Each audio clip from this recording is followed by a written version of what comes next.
উনি দেশের বড় নেতা এবং উনি মনে প্রাণে চান ডক্টর শ্যামাপ্রসাদ মুখার্জি যে বাঙালি এই দল প্রতিষ্ঠা করার পিছনে ছিলেন, মানে জনসংঘ থেকে ভারতীয় জনতা পার্টি, সেই ডক্টর শ্যামাপ্রসাদ মুখার্জির মাটিতে যতক্ষণ না পদ্ম ফুটছে, 20টা 21টা 25টা যত রাজ্য হোক না কেন, নৃত্য সম্পূর্ণ হয় না।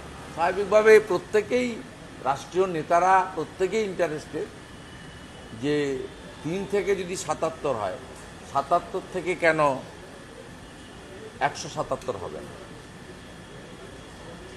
যদি বিজেপির 10% ভোট বাড়তে বাড়তে 39-40% গিয়ে দাঁড়ায়, তো 40% ভোটটা কেন 45% করা যাবে? এটা তো স্বাভাবিকভাবেই সকলেই ইন্টারেস্টেড।